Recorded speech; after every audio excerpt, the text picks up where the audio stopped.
वाला कंपटीशन में आपको बता देता हूँ सबसे हैरान करने वाली बात साथ में ज्वाइनिंग की बात कर लें। आपकी ज्वाइनिंग कब तक हो सकती है, ये सबसे बेस्ट आपके लिए रिवीजन का मेथड रहने वाला है। और जितना हो सके 1.5 महीना बचा है, इसको कम से कम आपको 3 महीने में कन्वर्ट करना है।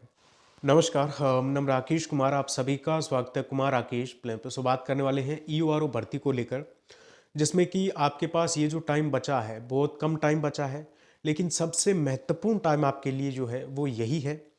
इस टाइम मैनेजमेंट को लेकर भी बात करेंगे और साथ ही में कुछ आपके ऐसे डाउट्स हैं इसकी ज्वाइनिंग वगैरह को लेकर, और भी इसमें अभी हमें क्या करना चाहिए, कंपटीशन वगैरह, और साथ ही में पोस्ट बढ़ेगी नहीं बढ़ेगी इसको लेकर भी हम बात करेंगे।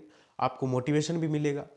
हालांकि इस टाइप के मोटिवेशन पे आपको विश्वास नहीं रखना चाहिए, क्योंकि जब तक आप खुद एक्सपीरियंस नहीं करोगे, आपकी परिस्थितियां आपको मोटिवेशन नहीं देगी, तब तक ये मोटिवेशन धरा का धरा रह जाता है। ठीक है। हालांकि आप सबको इन चीज़ों के बारे में पता होगा, लेकिन फिर भी जब तक परिस्थितियां पुश नहीं करेगी आपको, जब तक परिस्थितियां मोटिवेशन नहीं देगी कुछ करने के लिए, तब तक कुछ नहीं होने वाला। ठीक है। हालांकि आप सब विद्वान हो, आप सबको मैं फिर से बोल रहा हूँ कि इन चीज़ों का पता होगा, लेकिन ईओआरओ के लिए भी ये सबसे महत्वपूर्ण टाइम है और आपकी ज़िंदगी का भी ये सबसे महत्वपूर्ण पीरियड चल रहा है।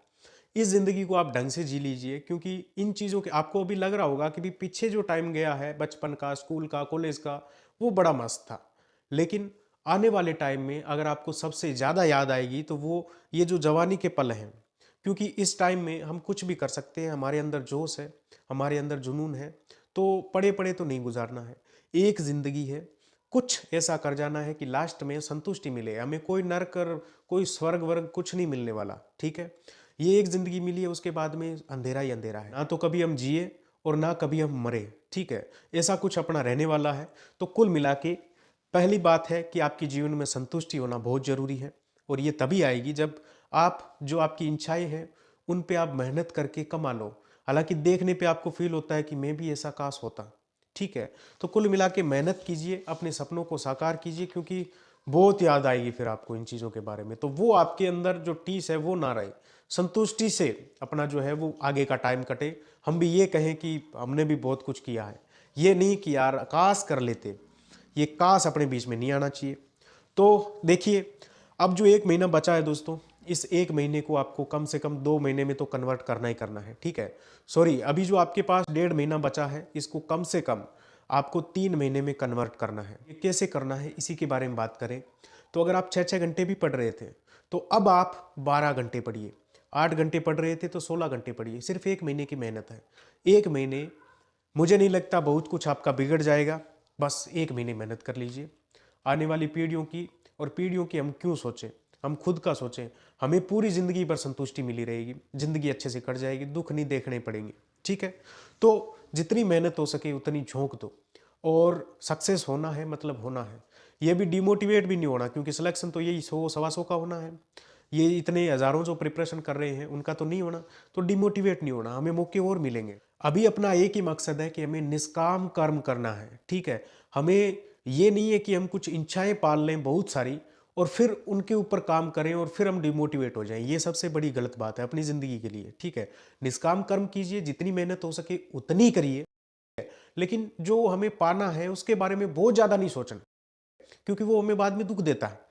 अब देखिए दोस्तों, अगर हम बात कर लें कि भी अभी सिलेबस आपने कवर कर लिया होगा, अभी ज़्यादा से ज़्यादा मॉक टेस्ट दीजिए, जहाँ से भी आप लेना चाहो जो सही से बनाए।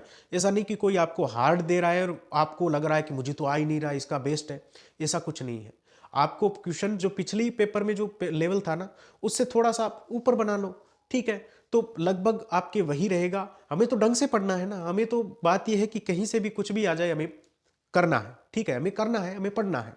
तो ऐसा तो है नहीं आप 4th ग्रेड का पेपर दे। तो इसी के साथ में अगर मैं आपको बताऊं कि अब आपको रिवीजन भी साथ साथ में करना है। और रिवीजन कैसे होगा, आपके पास अगर ऑब्जेक्टिव बुक्स है, जैसे मैंने आपको पहले वीडियोस में भी बताया है, ऑब्जेक्टिव बुक्स है तो आप ऑब्जेक्टिव निकालिए, और फिर उनमें अगर आप कहीं पे अटक रहे हो तो फिर अपने नोट्स खोलिए और उनको रिवीजन कीजिए कि मुझे ये नहीं आ रहा। ठीक है। अभी आप अगर कंप्लीट रिवीजन करने बैठोगे तो बहुत टाइम लग जाएगा। अगर आप दिशा विशा ये आपके पास अगर होगी ऑब्जेक्टिव बुक्स, तो फिर ऑब्जेक्टिव निकालिए जितना निकाल सकते हो, मॉक टेस्ट दीजिए। अगर वहां पे कहीं पे अटक रहे हो तो उस टॉपिक को जाके देखिए। ये सबसे बेस्ट आपके लिए रिवीजन का मेथड रहने वाला है, और जितना हो सके उतना कवर करिए। ठीक है। अब देखिए, कम से कम मॉक टेस्ट देने हैं आपको दोस्तों, कम से कम देने हैं आपको 45 से 50। ठीक है, अब हम बात कर लें ऑब्जेक्टिव की। बात कर ली हमने, मॉक टेस्ट देना है 50 मॉक टेस्ट कम से कम, और उन्हीं में से नहीं आ रहा उसका रिवीजन ढंग से करना है। बात डिटेल में हमें अभी नहीं पढ़ना। ठीक है, इसी के साथ में पोस्ट बढ़ेगी नहीं बढ़ेगी मैं आपको बता देता हूं कि पोस्ट बढ़ने के चांसेस बहुत कम है।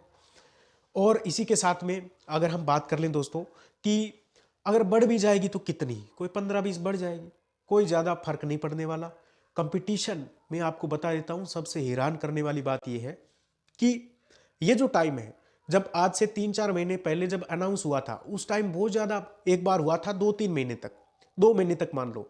लेकिन अभी जो टिके हैं, आपको मैं बधाई देना चाहता हूं कि आप उन कैंडिडेट्स में शामिल है कि अभी तक आप अगर प्रिपरेशन ढंग से कर रहे हो, सिलेबस कवर कर लिया, तो फिर आप उन टॉप कैंडिडेट्स में शामिल हो। ठीक है, और आपका हो भी सकता है। ठीक है, लेकिन आपने काफ़ी अच्छी मेहनत की है कुल मिला के।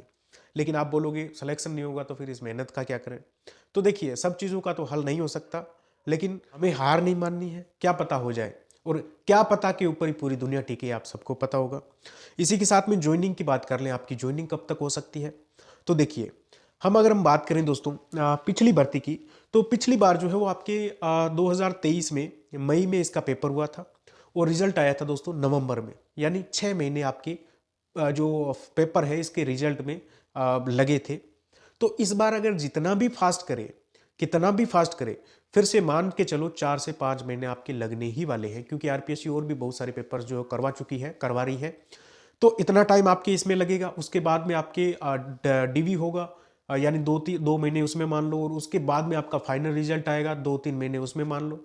तो कुल मिला के 2026 में जाके आपकी स्टार्टिंग, 2026 स्टार्टिंग में आपकी जो है ज्वाइनिंग इसमें रह सकती है। हो सकता है कितना भी फास्ट करे तो दिसंबर तो ये ले लेंगे। ठीक है, इसी के साथ में अगर हम बात करें दोस्तों आपके कि इसमें कंपटीशन कितना है, तो वास्तव में कंपटीशन बहुत कम हो गया है, बहुत कम हो गया। आपको मैं एक चीज़ बता दूं, अभी जो सीरियस कैंडिडेट है, मुझे नहीं लगता कि अब 10,000 भी बचे होंगे। अभी सीरियस है तो 8-10 हज़ार हाइएस्ट आप लेके चलो, इससे ज़्यादा नहीं।